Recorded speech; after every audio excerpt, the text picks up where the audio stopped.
I want to ask you what part of the country you come from. I originate from Canada. I guess where that is. Oh, I know where Canada is. I've been there myself. Well, travel for a slave. Solomon Northup is an expert player on the violin.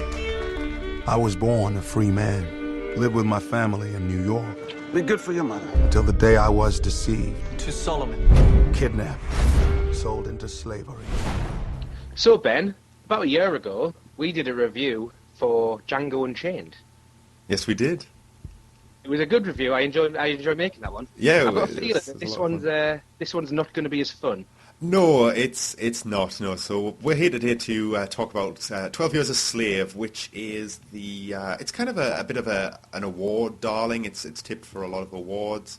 Directed by Steve McQueen, not to be confused with the star of Bullet, The Magnificent Seven, or indeed The Great Escape, but the kind of, I don't know, he's the fairly young black director who generally creates very hard, kind of grim movies. Yeah, they really are. Yeah, they really are. I mean, he came onto the scene with Hunger, which wasn't exactly a barrel of laughs, and then he made Shame as well. Jesus Christ, that was a hard fucking watch. He must really like working with Michael Fassbender, because he's pretty much been in the last few of his movies, and he's in this as well.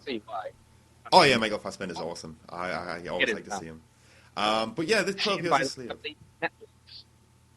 Sorry, what was that? I believe Shame is on Netflix if anyone wants to watch it. Is it really? God, I don't fancy watching it again. It's not that it was bad. In fact, it was very good. It's just that it's a hard watch. And that's pretty much what I would say about this. If there's one thing I can say about 12 Years a Slave, it's kind of convinced me slavery was bad. Yeah. I didn't exactly come out of this movie going, oh, I want to go down to the slave market. It is not a fun watch. There's not many laughs. I don't think there's any laughs in this film. But at the same time... I finished watching 12 Years a Slave. Do you know what I watched the next night? What? Watched Lincoln, just because I needed to see someone doing something about it. Yeah, that's the kind of film this is. It's not a lot of fun, but it is a very well made film, and it is very, very high caliber cinema. And I wouldn't say I enjoyed this movie, but it's certainly a very good movie, and I think it definitely is worth a watch. I think you should go out and give this a watch. Not necessarily go to the cinema and watch it, because it's not that type of movie, but you should certainly sit down at some point and watch this, because it is a very, very good film. So as I said, it's directed by Steve McQueen, who is a fairly accomplished director these days. You know, his last few films have all kind of been very high profile in terms of critical reception. They've always been lauded for awards. He does very well for himself. I don't think he always comes across as a very serious bloke. Especially if you can judge him by the tone of his films. But he's very accomplished nonetheless. But overall, I mean, this has also got a very, very strong cast. I mean, it's headed up by British actor Cheech Ejiofor, who we've seen him kind of kicking around for years now. He's obviously in Serenity. Where I know him from the best, yeah. He's in as well. He's the main character in that. Apart from John Cusack. Yeah, he's kind of this guy over the last 10 years. He's kind of very much risen from a relative unknown to being a quite high-profile actor. I mean, he does a lot of theatre. I think he's very well known for his Othello. I could be wrong. I'm not exactly a great theatre goer, but I think he was quite well known for that. But I've always liked him. But here, he's very fucking good. He's probably the best I've seen him, and he plays a real-life gentleman, Solomon Northup, who is a free man. He's a black gentleman who is free in America, and I can't remember exactly when this is set, but it's obviously before. It's just before the American Civil War. Slavery is still very much in play down in the South, and he lives in New York as a musician. He's a very talented violin player, and he makes his living on that. And his family are fairly well off, and they're very respected in the community. And the film kind of opens up where his wife is setting off for a season because she's a cook, and she's been hired by somebody who very much likes her cooking, and she takes the children off to live with her outside of the city, and while she's working for the season, and he's kind of left to his own devices. making more of a living as a musician, and he happens to meet these two gentlemen who claim they're from a travelling circus, and he gets hired by them to come with them to Washington DC, and they basically do a couple of weeks of going around with the circus, and he plays his music, and they make a lot of money. However, on the last night, they take him out celebrating, get him very drunk, and the next morning he wakes up at fucking irons, and it never really goes outright to say that these guys have sold him into slavery, but it's pretty fucking obvious that they have. And it's slightly aloof about it. Yeah, because one of them seemed to genuinely be worried about him when he was, like, drunk as well. Yeah, well, the other one is blatantly less so worried because obviously he kind of knows that he's going to sell them. He's going to sell them anyway, so it's not his fucking problem. But yeah, it's kind of very. It's kind of very matter-of-fact about it. I mean, Solomon Northup wakes up in irons. He's got these two southern guys, like, basically coming in and going, you're not a fucking free man, you're a Georgian runaway, and your name's not Northup. It's fucking, what was it again? I can't remember. I can't remember, like Click or something? No, it was like, I don't know, Peyton or something like that. Jesus Christ, I can't remember. But basically they give him a new name, and they ship him off to the south, the good old south. And he gets some fucking good old southern hospitality while he's there. And basically, obviously the story is 12 Years a Slave, and it's basically about Solomon's life after he's been press-ganged into slavery, having been a free man all his life. And he's kind of witnessing the horrors of slavery from almost an outside point of view, because he's not used to it. He's not from this world, and it certainly is a different world. And it basically charts the course of his life as a slave, getting passed from one owner to the other. And god damn, it's just fucking darkness from beginning to end, really. Because even the ending, not to give anything away too much, but even the ending is bittersweet. Well, yeah, because he's lost so much of his life, even if, well, what happens, he can't get those 12 years back. Yeah, I don't think it's even a happy ending, really. It's a very matter-of-fact, it is what it is type of ending, and... it's obviously for impact, because I've read about his life afterwards, and they could have done more, but I think it's the slave part that this film wanted to demonstrate. Oh, totally. And unlike Django Unchained, I think went for a lot, like, there was shocking scenes. There's the bit where the guy gets ripped apart by a dog, and there's other kind of just outrageous mistreatment of blacks in the South. Whereas this, I don't think it ever goes quite as outlandish with its cruelty, but it's like this constant, like, it's almost like a constant drone of misery throughout the film. And there are some shocking bits, but it's almost worse. Yeah, it's unrelenting almost. Like, everything is fucking misery and despair and brutality. And as I said, it never goes outlandish as watching somebody getting fucking ripped apart by dogs, but there is some really real fucking awful brutality. And there was one in particular that was really shocking, where the young girl on one of the plantations he works at just gets a fucking crystal kind of, what was it, or like a whiskey, I don't know what, they have a name, don't they, them?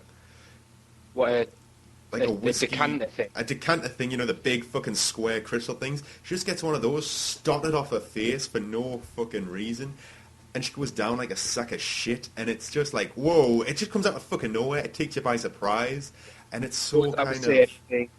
Boss is like, yeah, whatever. Yeah, like that's it. It's there's some really bizarre relationships, and what I liked about this though is that Solomon goes from fucking plantation to plantation, and it kind of shows you the different kind of men who own slaves. You've got Benedict Cumberbatch in this, who he's kind of like a gentleman plantation owner, and he's very nice, and he treats his slaves well. But in the end of the day, he still fucking owns slaves, and that's what they are to him. And when Solomon Northup tries to, petition him and say, "Look, I'm not a slave. I don't behave like one. I'm educated. You've got to help me." And he basically turns his back on him because he's ultimately a fucking slave owner. And then you've got Michael Fassbender, who is just, oh god, he's like fucking horrendous, man. He's so much more of a villain in this than he is when he's Magneto. Yeah. Can you imagine if Tarantino had put Fassbender's character in the same room as DiCaprio? God damn, they would have been like best mates. been so funny if he just like if they do a sequel to Django and Fassbender just like strolls in, taking over. Well, DiCaprio's dead, but taking over his plantation. Oh my god, it would just be like you put them in the room. You're right, it would be funny because it would be so outrageous. It'd be like watching a Frankie Boyle fucking stand-up routine, but just very, very southern and racist. But yeah, Michael Fassbender's kind of terrifying, but at the same time, he's a very complex character because obviously he hates fucking slaves. He hates blacks. They are property that he wipes his arse with practically.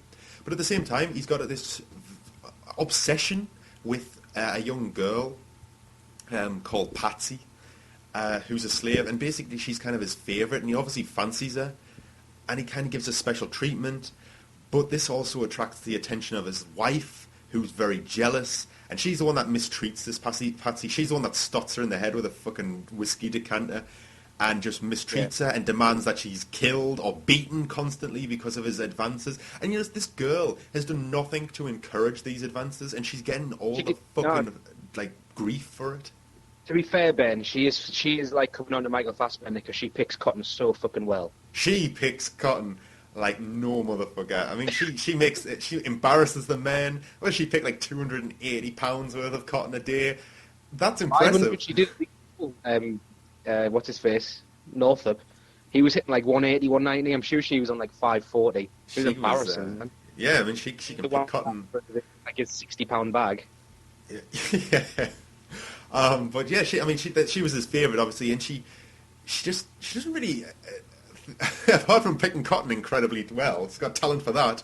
But apart from that, she doesn't really do anything to encourage his advances. And even saying that encourages his advances is very fucking ropey. Unless he has a cotton fetish or something, I don't know. But yeah, it's just like she's such a tragic fucking character.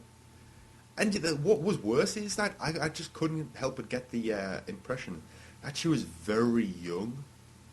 I went to Master Shaw's plantation. You admit it? Yes, freely.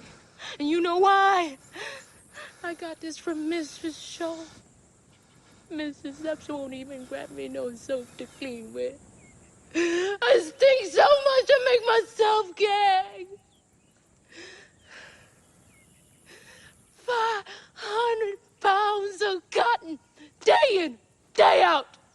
More than any man here. And for that I will be clean. That's all I ask. Yeah, I'm assuming she was supposed to be about 15 or something. She comes across as if she's a teenager. I don't know how old the actress who plays her, but the actress who plays her is quite a fairly newcomer, and she's called Lupita Nyong'o. I hope I pronounced that right, because I'm fucking terrible with names. I practiced a little bit beforehand. But I don't know how old she is, because there's not much information on a IMDb page, because I do my fucking research thoroughly, obviously. But she's really good in this. She impressed the hell out of me, actually, and I think she's up for an Oscar. She is, yeah. Good stuff. Up against Jennifer Lawrence, though. Yeah. Jennifer Lawrence was fucking class. But, I mean, saying that, this girl really impressed me, considering I don't know who the fuck she is. I know very little about her. I was struck by her. I thought she was very good. But, I mean, that's what you can say about pretty much everybody in this film. I mean, you got, as we said, Michael Fassbender's really good. Michael Fassbender's kind of a bit of a... He's terrifying on the one hand, but he's kind of laughable on the other. He's kind of slightly pathetic. Well, yeah, I mean, the time when he's chasing him through the pig shit. Oh, yeah. Fucking hell. I'm laughing, but at the time, I was like, just kind of going, oh, God, I don't know how... This isn't going to end well at all. I know. That's exactly... When he fell over, I thought he landed on his own knife. I did. And I was I thought, oh, shit. He's gonna get the slave boy in trouble now. I was thinking, like, he'd be blamed for his murder, but it all kind of works out slightly better than anticipated. Yes, don't worry. But yeah, I mean, you've even got fucking Brad Pitt kind of swooping in at the end, and I love Brad Pitt, man. He's good in this. Yeah, I always like Brad Pitt. He's cool in this. He's kind of still that laid-back, cool Brad Pitt. Yeah. And, he's the nice guy. He doesn't believe in slavery, and he's a Canadian, so it's all right. Yeah.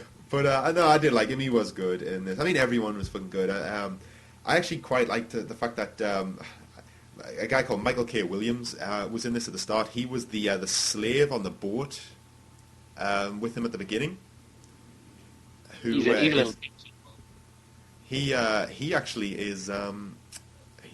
he was voted one of TV's greatest ever characters. He's in the Wire. He plays Omar, the stick-up boy who robs drug dealers for a living. So I really like when Michael K. Williams pops up in films, because I think he should do better, because he's fucking class when he's actually given like proper parts. I think he's actually going to be in the RoboCop reboot. Oh, cool. But I don't know if that's going to be any good at all. The jury's still out on that one, really.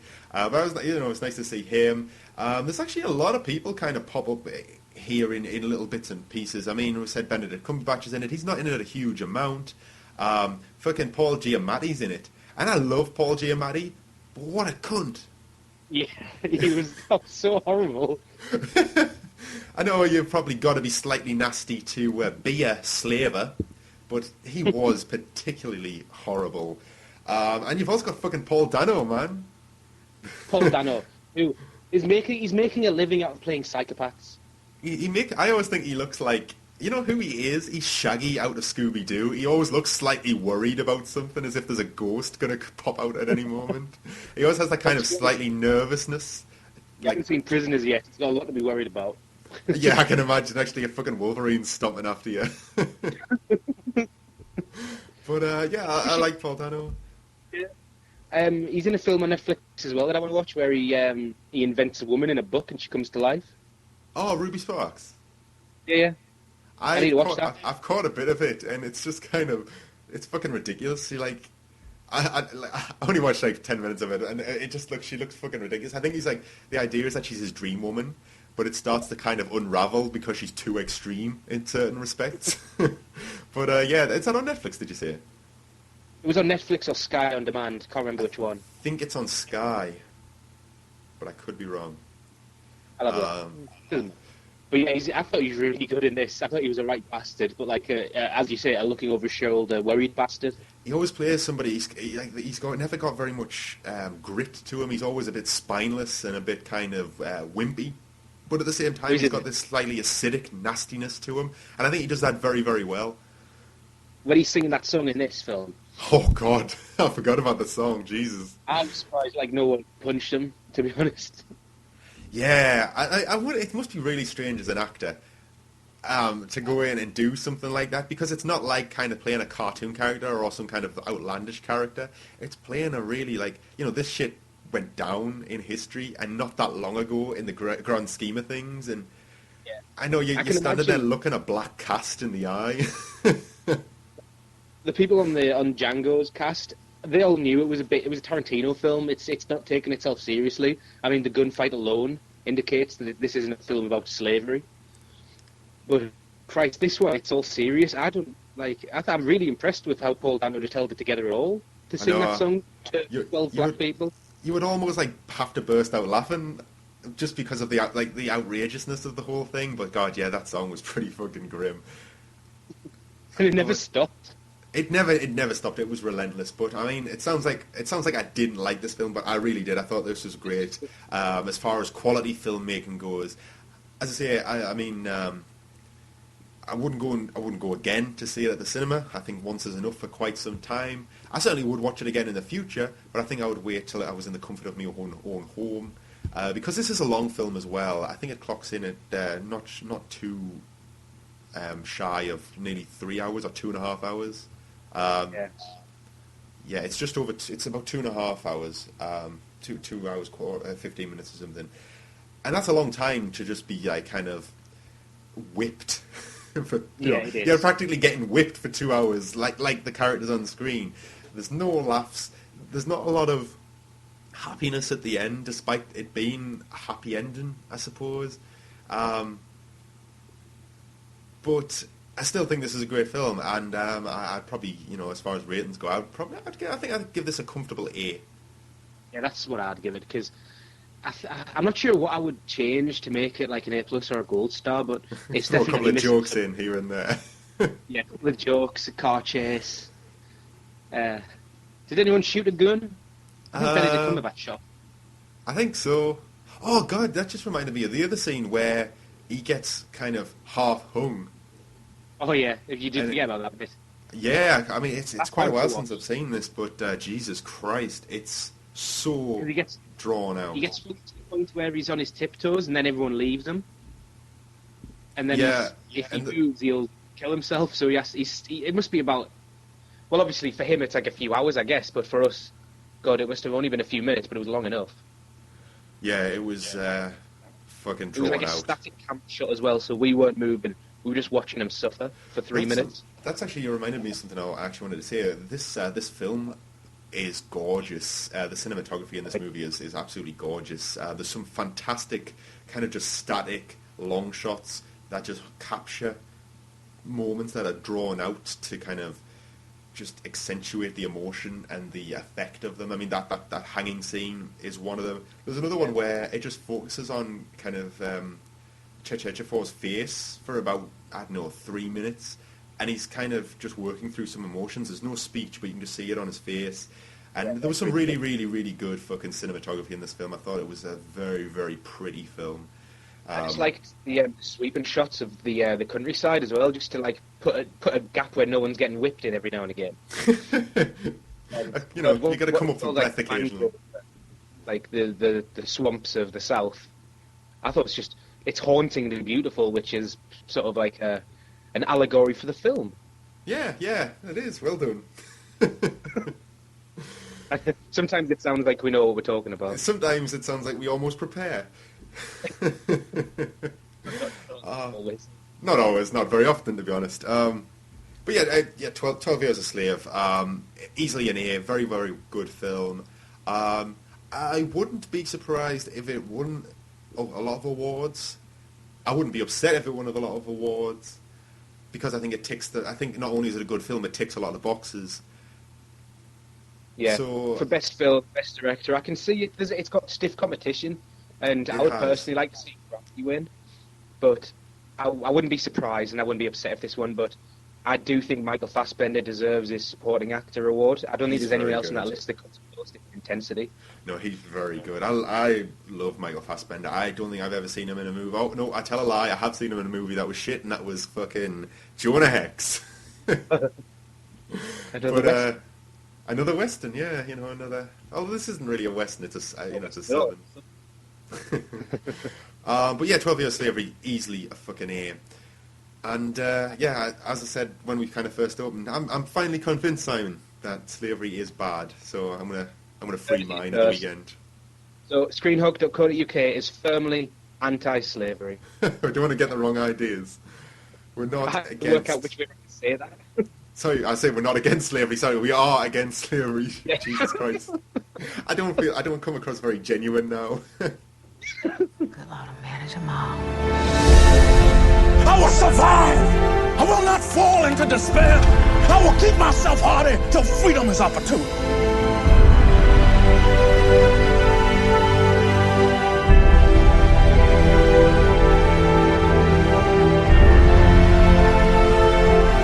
If I was a free man, I'm not a slave.